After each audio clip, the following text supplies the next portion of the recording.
Assalamualaikum warahmatullahi wabarakatuh. Pada bagian 2 siklus akuntansi perusahaan dagang kali ini, kita akan membahas pencatatan transaksi perusahaan dagang dengan menggunakan sistem periodik. Berikut ini adalah kompetensi dasar yang harus kalian kuasai pada KD 3.5, yaitu menganalisis penyusunan siklus akuntansi pada perusahaan dagang. KD 4.5 membuat laporan keuangan pada perusahaan dagang. Indikator pencapaian kompetensinya yang pertama, kalian dapat mengidentifikasi transaksi khusus yang terjadi pada perusahaan dagang. Yang kedua, kalian dapat mencatat transaksi pada perusahaan dagang dengan menggunakan sistem periodik dan sistem perpetual dalam jurnal umum. Sebelum pembahasan terkait pencatatan transaksi dengan menggunakan sistem periodik, terlebih dahulu akan saya review siklus akuntansi perusahaan dagang. Sama halnya dengan siklus akuntansi perusahaan jasa, siklus akuntansi perusahaan dagang akan dimulai dari identifikasi dan analisis bukti transaksi. Bukti transaksi ini kemudian akan dicatat dalam jurnal umum dan jurnal khusus. Pada perusahaan dagang, jurnal khusus digunakan untuk mencatat transaksi yang cenderung banyak dan sejenis. Contohnya, untuk mencatat pembelian barang dagang secara kredit, maka itu akan dicatat dalam jurnal pembelian. Jurnal penjualan khusus untuk mencatat transaksi penjualan secara kredit. Jurnal penerimaan kas khusus untuk mencatat aliran kas masuk ke dalam perusahaan. Jurnal pengeluaran kas khusus untuk mencatat aliran kas keluar perusahaan. Setelah dicatat dalam jurnal umum maupun jurnal khusus, maka akan diposting dalam buku besar utama. Selain itu, pada perusahaan dagang juga ada buku besar pembantu. Buku besar pembantu utang ini untuk merinci jumlah utang kita, sedangkan buku besar pembantu piutang untuk mencatat piutang dari pelanggan kita. Setelah diposting dalam buku besar, langkah selanjutnya adalah menyusun neraca saldo. Kemudian pada akhir periode, selain menyusun neraca saldo, dibuat pula jurnal penyesuaian. Selain itu, menyusun kertas kerja untuk membantu penyusunan laporan keuangan. Berikutnya yaitu tahap penutupan siklus akuntansi, dimulai dari penyusunan jurnal penutup, menyusun neraca saldo setelah penutup, kemudian opsional menyusun jurnal pembalik pada awal periode akuntansi selanjutnya. Kemudian neraca saldo setelah penutup akan menjadi neraca saldo awal periode akuntansi selanjutnya. Kemudian kembali lagi ke identifikasi dan analisis bukti transaksi pada periode akuntansi selanjutnya. Berikut ini adalah akun-akun khusus perusahaan dagang yang sudah saya jelaskan pada video bagian 1. Pertama, persediaan barang dagang, piutang dagang, utang dagang, penjualan, retur penjualan, potongan penjualan, beban angkut penjualan, pembelian, retur pembelian, potongan pembelian, beban angkut pembelian, dan harga pokok penjualan. Akun-akun khusus ini yang akan kita gunakan untuk mencatat transaksi dalam perusahaan dagang. Berikutnya adalah transaksi perusahaan dagang terdiri dari pembelian secara tunai, pembelian secara kredit, beban angkut pembelian, retur pembelian, potongan pembelian, penjualan tunai, penjualan secara kredit, beban angkut penjualan, retur penjualan, dan potongan penjualan. Berikut ini adalah perbedaan sistem pencatatan transaksi perusahaan dagang, yaitu sistem periodik dan sistem perpetual. Pada sistem periodik, setiap terjadi transaksi yang berhubungan dengan pembelian barang dagang, itu tidak dicatat dalam akun persediaan barang dagang, sehingga langsung dicatat pada akun pembelian. Berikutnya, transaksi yang berhubungan dengan penjualan barang dagang juga tidak dicatat dalam akun persediaan. Yang ketiga, tidak terdapat catatan rinci mengenai jumlah persediaan barang dagang yang tersedia pada saat tertentu, sehingga pada akhir periode akuntansi, perusahaan akan melakukan penghitungan fisik atau stock opening untuk menentukan jumlah persediaan barang dagang akhir dan menghitung harga pokok penjualan. Sedangkan pada sistem pencatatan perpetual akan menggunakan akun persediaan barang dagang untuk mencatat setiap transaksi yang berhubungan dengan pembelian dan penjualan barang dagang. Berikutnya, sistem pencatatan perpetual memungkinkan perusahaan untuk mengetahui persediaan dan harga pokok penjualan setiap saat. Inilah perbedaan sistem pencatatan transaksi periodik dan sistem pencatatan transaksi perpetual. Berikut ini adalah tabel perbedaan pencatatan transaksi periodik dan perpetual. Untuk pembelian barang dagang secara kredit, pada sistem pencatatan periodik akan mendebit akun pembelian, sedangkan pada sistem pencatatan perpetual akan mendebit akun persediaan barang dagang. Karena ini pembeliannya dilakukan secara kredit, otomatis utang dagangnya akan bertambah di sisi kredit. Berikutnya, beban angkut pembelian. Pada sistem pencatatan periodik akan langsung menggunakan akun beban angkut pembelian. Pada sistem pencatatan perpetual akan menggunakan akun persediaan barang dagang.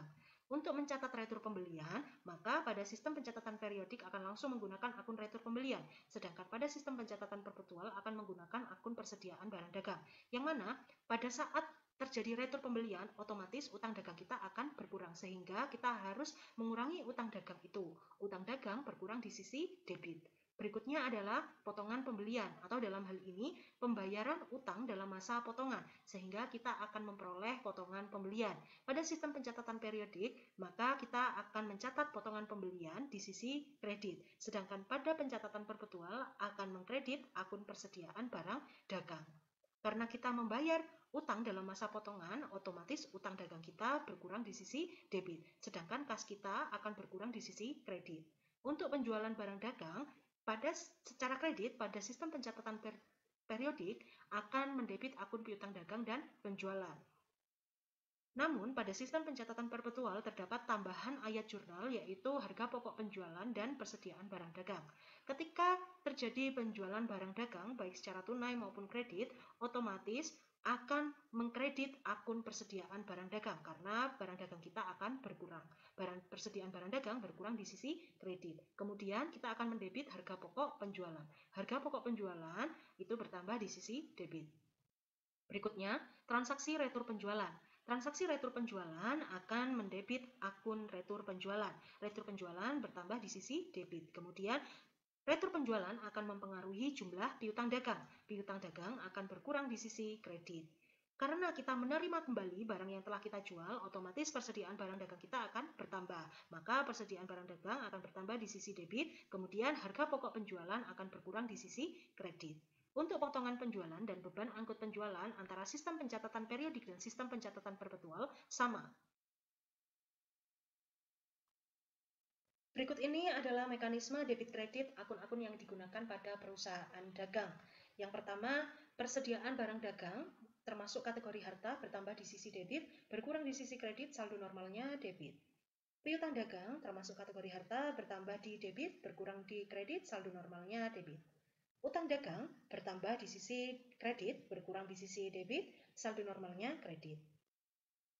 Penjualan merupakan kategori dari pendapatan, sehingga penjualan bertambah di sisi kredit, berkurang di sisi debit, saldo normalnya kredit.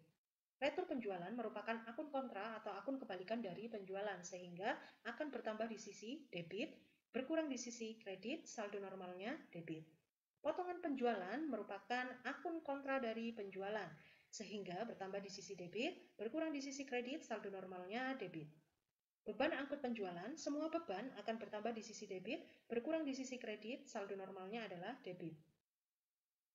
Harga pokok penjualan merupakan kategori beban, sehingga bertambah di sisi debit, berkurang di sisi kredit, saldo normalnya debit. Pembelian bertambah di sisi debit, berkurang di sisi kredit, saldo normalnya debit.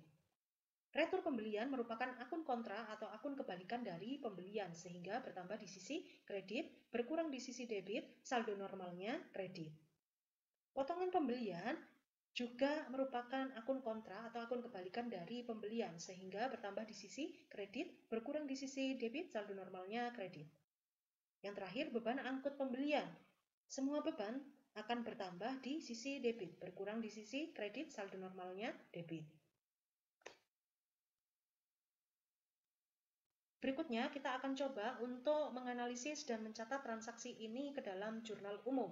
Sebelumnya, ketika mengerjakan soal transaksi perusahaan dagang, kita harus memahami bahwa siapa yang menjadi penjual, siapa yang menjadi pembeli. Soalnya yang ditanyakan pencatatannya penjual atau pencatatannya si pembeli. Pada soal ini, kita dituntut untuk mencatat transaksi penjual dan pembeli, sehingga kita harus menentukan ini termasuk kategori transaksi apa. Nah, dari sini terlihat bahwa ini merupakan transaksi penjualan barang dagang yang dilakukan secara kredit. Penjualnya siapa? Penjualnya adalah UD Sania. Pembelinya yaitu CV Beni. Barang yang dibeli adalah handphone Redmi Note 9, syarat penyerahan barangnya yaitu FOB Shipping Point. Siapa yang menanggung beban angkutnya jika FOB Shipping Point? Yaitu pembeli. Ini adalah syarat pembayarannya 2/10 M per 30. Jangka waktu pembayarannya 30 hari setelah transaksi. Apabila dilunasi 10 hari pertama setelah tanggal transaksi mendapat potongan 2%. Ongkos kirim dibayar tunai kepada jasa pengiriman cepat senilai 330.000. Oke, kita sudah mendapatkan beberapa hal sehingga di sini UD Sania akan mencatat penjualan secara kredit.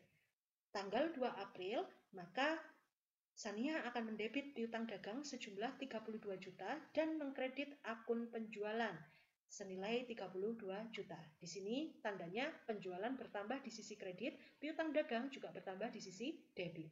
Berikutnya, CV Beni di sini bertindak sebagai pembeli. Maka pada tanggal 2 April pencatatan transaksinya adalah Beni membeli barang dagang secara kredit. Sehingga pada sistem pencatatan periodik dia akan mencatat akun pembelian. Debitnya 30 juta, kreditnya adalah utang dagang karena belum dibayar sehingga utang dagangnya bertambah di sisi kredit sebesar 32 juta. Karena ini syarat penyerahannya yaitu FOB shipping point sehingga yang membayar adalah si pembeli yaitu Beni. Sehingga Beni mencatat tanggal 2 beban angkut pembelian 330.000 karena dibayar tunai maka kasnya berkurang di kredit sebesar 330.000. Selanjutnya, transaksi tanggal 8 April merupakan transaksi penjualan barang dagang secara kredit. Penjualnya adalah Sania, pembelinya adalah Beni. Syarat penyerahan barangnya adalah FOB Destination Point. Siapa yang menanggung beban angkutnya? Yang menanggung beban angkut adalah penjual, yaitu Sania. Syarat pembayarannya 1/15 N per EOM ya.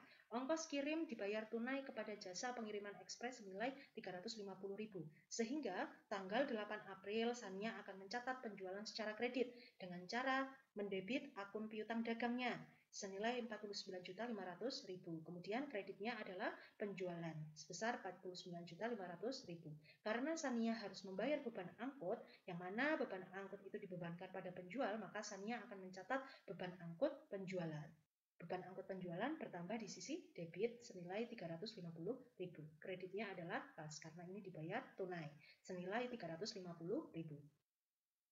Kemudian untuk CV Beni sebagai pembeli pada tanggal 8 April akan mencatat pembelian barang dagang secara kredit. Maka akun pembeliannya akan bertambah di sisi debit 49.500.000, kreditnya adalah utang dagang sebesar 49.500.000. Karena ini pencatatannya menggunakan sistem periodik, maka akan langsung mencatat akun pembelian. Berikutnya, transaksi tanggal 10 April. UD Sania menjual barang Redmi Note 10 Pro kepada CV Beni senilai 39 juta secara tunai, sehingga UD Sania mencatat transaksi penjualan barang dagang secara tunai, sedangkan CV Beni mencatat pembelian barang dagangan secara tunai.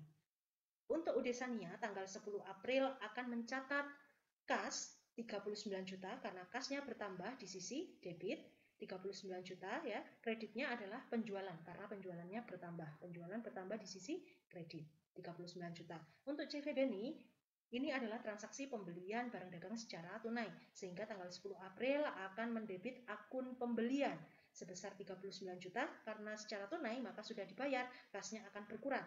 Kas akan berkurang di sisi kredit sebesar 39 juta. Berikutnya, transaksi tanggal 11 April, CV Beni mengembalikan barang yang telah dibeli secara kredit dari UD Sania tanggal 8 April senilai 7.500.000. Sehingga bagi CV Beni ini adalah transaksi retur pembelian, sedangkan bagi UD Sania ini adalah transaksi retur penjualan. Sehingga UD Sania akan mencatat pada tanggal 11 April adanya retur penjualan. Retur penjualan bertambah di sisi debit senilai 7.500. Kreditnya adalah piutang dagangnya si Beni. Karena ketika ada retur penjualan, otomatis piutang dagangnya harus dikurangi. Piutang dagang berkurang di sisi kredit sebesar Rp7.500.000. Berikutnya, bagi CV Beni ini adalah transaksi retur pembelian. Sehingga pada tanggal 11 April, CV Beni akan mencatat retur pembelian bertambah di sisi kredit 7.500.000 dan mendebit akun utang dagangnya senilai 7.500.000 karena utang dagang berkurang di sisi debit. Sedangkan retur pembelian bertambah di sisi kredit. Seperti itu. Selanjutnya, Pada tanggal 12 April, CV Beni membayar pembelian barang dari UD Sania tanggal 2 April. Jadi transaksi yang tanggal 2 ini tadi dibayar tanggal 12. Sekarang mari kita lihat syarat pembayarannya. 2/10 N/30. Jangka waktu pembayarannya adalah 30 hari setelah tanggal transaksi. Apabila dapat dilunasi 10 hari pertama setelah tanggal transaksi, maka akan mendapatkan potongan 2%. Maka ini masih termasuk dalam masa potongan atau tidak? Mari kita hitung. Transaksinya adalah tanggal 2 April. Masa potongannya berakhir dalam 10 hari setelah tanggal transaksi. Berarti masa potongannya berakhir tanggal 12. Berarti tanggal 12 itu masih mendapatkan potongan atau tidak? Jawabannya adalah masih. Karena 2 April ditambah 10 hari hasilnya adalah tanggal 12 April. Ini masih dalam masa potongan. Sehingga kita harus mencatat pembayaran dalam masa potongan. Pada UD Sania pada tanggal 12 April akan mencatat adanya kas masuk karena si Beni telah membayar utangnya. Sehingga kas akan bertambah di sisi debit. Kemudian karena Beni membayar pada masa potongan, otomatis Sania akan memberikan potongan penjualan. Potongan penjualan bertambah di sisi debit. Kreditnya apa? Kreditnya adalah piutang dagangnya Beni, karena Beni sudah membayar. Piutang dagang berkurang di sebelah kredit. Berikutnya, tanggal 12 April. Tanggal 12 April bagi CV Beni, berarti ia membayar utang pada masa potongan. Sehingga apa yang berpengaruh? Yang berpengaruh adalah utang dagangnya Beni berkurang karena sudah dibayar.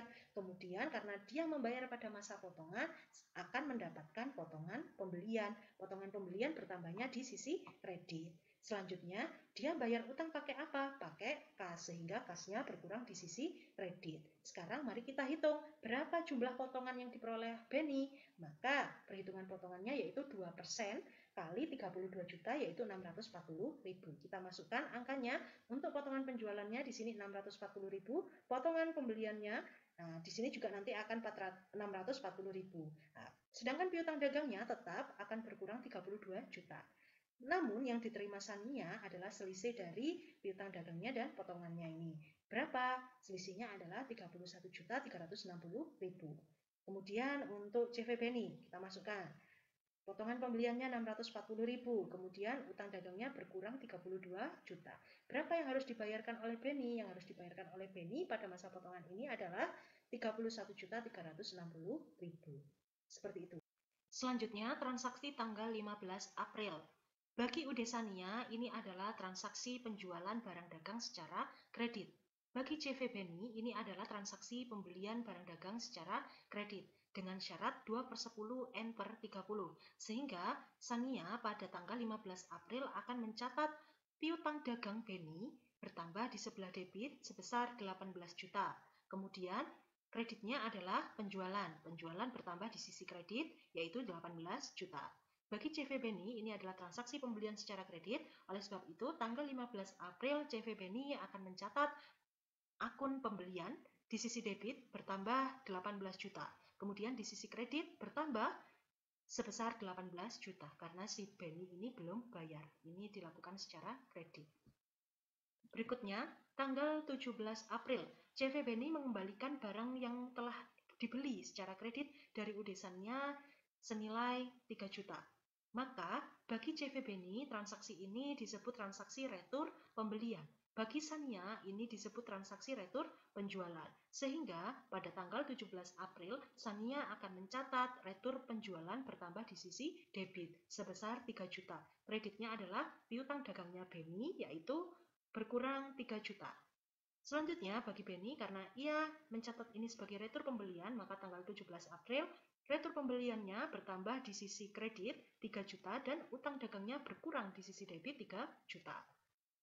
Berikutnya, pada tanggal 23 April, CV Beni membayar pembelian barang dagang dari UD Sania tanggal 8 April. Ya. Jadi kita analisis tanggal 8 April itu syarat pembayarannya apa? Kemudian apakah Beni akan mendapatkan potongan saat dia melunasi pembeliannya ini? Kita analisis ya. Ini 1/15 NEOM atau end of month ya. Jadi jatuh tempo pembayarannya adalah akhir bulan. apabila dapat dilunasi 15 hari pertama setelah tanggal bulan transaksi, yaitu berarti tanggal 15 Mei, maka si Beni akan mendapatkan potongan 1%. Apakah ini dibayar tanggal 15 Mei? Pertanyaannya, ini dibayar pada tanggal 23 April. Sehingga Beni tidak mendapat potongan pembelian, juga Sania tidak akan mendapatkan potongan penjualan. Seperti itu. Selanjutnya, maka UD Sania tanggal 23 April akan mencatat kasnya bertambah sebesar berapa? Nah, perlu kita hitung karena di sini ada transaksi retur pembelian dan retur penjualan, ya kan? Sehingga utangnya ini adalah 49.500.000, ya kan? Sehingga berapa? 49.500.000 dikurangi yang dikembalikan 7.500.000, sehingga sisanya adalah 42 juta. Sehingga inilah yang akan dicatat sebagai penerimaannya Sania dan pengeluarannya Beni atau pembayarannya Beni.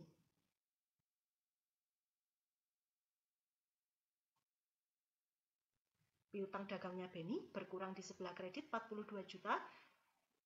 Kemudian Beni mencatat utang dagangnya berkurang di sebelah debit 42 juta. Berikutnya, UD Sania menjual barang secara kredit kepada CV Beni senilai 67.350.000. Syaratnya adalah loko gudang penjual 1/10 N/15. Ongkos kirim dibayar tunai kepada jasa pengiriman cepat 380.000. Sehingga bagi Sania ini adalah transaksi penjualan barang dagang secara kredit. Sedangkan Beni ini adalah transaksi pembelian barang dagang secara kredit. Sehingga di sini juga diketahui syarat penyerahan barangnya, loko gudang penjual, artinya sama dengan FOB shipping point. Siapa yang membayar beban angkut? Yang membayar beban angkut adalah si pembeli. Pembelinya di sini adalah Beni, sehingga 380.000 ini nanti akan dibayar oleh Beni. Untuk pencatatannya Sania, tanggal 24 April, ia akan mendebit akun piutang dagangnya Beni. Piutang dagang Beni bertambah di debit 67.350.000. Kemudian kreditnya adalah penjualan, karena penjualannya bertambah di sisi kredit. Selanjutnya, bagi Beni akan mencatat pembelian barang dagang secara kredit. Otomatis tanggal 24 April akan mencatat pembeliannya bertambah di sisi debit. Kemudian kreditnya adalah utang dagang. Karena belum dibayar sehingga utang dagangnya bertambah di sisi kredit. Selanjutnya, beban angkut karena yang menanggung Beni, maka ini diakui sebagai beban angkut pembelian sebesar 380.000. Kreditnya adalah kas 380.000 karena ini dibayar tunai. Berikutnya, tanggal 25 April CV Beni membayar pembelian tanggal 15 April. Mari kita simak. Tanggal 15 April ini transaksinya penjualan ya. Syaratnya 2/10 N/30. Apakah ini masih dalam masa potongan? Tanggal 25 April, kita cek ya, transaksinya adalah tanggal 15. Ditambah 10 hari. Maka itu adalah tanggal 25. Jika Beni membayar tanggal 25, berarti dia akan mendapatkan potongan 2%, ya kan? Sehingga kita harus hitung nanti perhitungan potongannya dari mana? Dari 18 juta ini perlu diperhatikan returnya. Di sini ada retur 3 juta, sehingga harus dikurangi dulu 18 juta dikurangi 3 juta, baru dikalikan 2%. Bagi UD Sania, ketika Beni membayar utangnya, maka tanggal 25 April, Sania akan mencatat kasnya bertambah di debit. Kemudian karena Sania memberikan potongan kepada Beni, maka potongan penjualannya akan bertambah. Potongan penjualan bertambah di sisi debit. Kemudian kreditnya adalah piutang dagang, karena piutang dagangnya Beni sudah berkurang. Piutang dagang berkurang di sisi kredit. Kemudian bagi Beni, karena dia membayar dalam masa potongan, maka utang dagangnya akan berkurang di sisi debit. Kemudian karena dia membayar pada masa potongan, dia akan mendapatkan potongan pembelian. Potongan pembelian bertambah di sisi kredit. Kemudian karena dia membayar utang, maka kasnya berkurang di sisi kredit. Mari kita hitung perhitungan potongannya. 2% dikalikan dengan 18 juta dikurangi 3 juta. Hasilnya adalah 300.000. Kita masukkan potongan penjualannya 300.000, kemudian total piutangnya adalah 15 juta ya. 18 juta dikurangi 3 juta karena ada retur ini tadi ya. Selanjutnya, berapa yang diterima oleh Sania? Berarti yang diterima oleh Sania yaitu 14.700.000. Berikutnya, Beni, potongan pembeliannya 300.000, utang dagangnya berkurang 15 juta, kasnya Beni berkurang 14.700.000. Selanjutnya, transaksi tanggal 26 April. CV Beni mengembalikan barang yang telah dia beli secara kredit dari Udesania tanggal 24 April senilai 4.350.000. Maka transaksi ini CV Beni mengakui retur pembelian. Sedangkan Udesania mengakui transaksi ini sebagai retur penjualan. Sehingga pada pencatatan Udesania tanggal 26 April akan mendebit akun retur penjualan. Retur penjualan akan bertambah di debit sebesar Rp4.300.000. Kemudian kreditnya adalah piutang dagangnya Beni, berkurang di sisi kredit sebesar Rp4.350.000. Kemudian bagi CV Beni, karena ini sebagai retur pembelian, maka tanggal 26 April CV Beni akan mencatat retur pembeliannya bertambah di sisi kredit sebesar Rp4.350.000 dan utang dagangnya berkurang Rp4.350.000. Berikutnya, tanggal 30 April, CV Beni membayar Udesania untuk pembelian secara kredit tanggal 24 April. Ini transaksi tanggal 24 April. Kita lihat di sini apakah Beni ini membayar pada masa potongan. Kita lihat di sini, jangka waktu pembayarannya kan 15 hari setelah transaksi. Apabila dapat dilunasi 10 hari pertama setelah tanggal transaksi, dapat potongan 1%. Transaksinya tanggal 24, berarti 10 hari setelah tanggal 24 itu batasnya tanggal berapa? Tanggal 4 Mei. Maka ketika ini dibayar tanggal 30 April, maka otomatis masih dalam masa potongan. Sehingga Udesania akan mencatat penerimaan pembayaran dari Beni dan memberikan potongan kepada Beni. Tanggal 30 April, kasnya bertambah di debit, kemudian potongan penjualannya Sania akan bertambah di debit, kreditnya adalah piutang dagangnya Beni.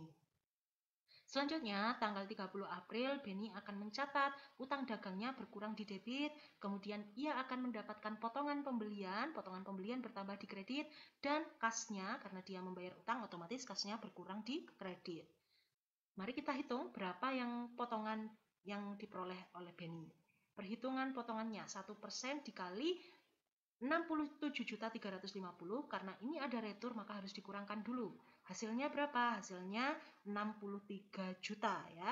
Maka potongannya adalah 1% kali 63 juta, hasilnya 630.000. Kita masukkan angkanya di sini, potongan penjualan yang diberikan kepada Beni 630.000, kemudian piutang dagangnya adalah 63 juta, bukan 67.350 ya, karena ada returnya itu tadi. Kemudian yang diterima oleh Sania adalah selisihnya ini, yaitu 62.370.000. Begitu juga dengan Beni, potongan pembeliannya yaitu 630.000, kemudian utang dagangnya berkurang 63 juta. Kasnya berapa yang harus dibayar Beni? 62.370.000. Itulah tadi analisis transaksi dan pencatatan transaksi dari sudut pandang penjual dan pembeli dengan menggunakan sistem pencatatan periodik. Untuk lebih memahami materi ini, silakan cek penugasannya di Teams. Jika ada pertanyaan, silakan wabri saya. Sekian materi yang dapat saya sampaikan, semoga bermanfaat. Saya akhiri, wassalamualaikum warahmatullahi wabarakatuh.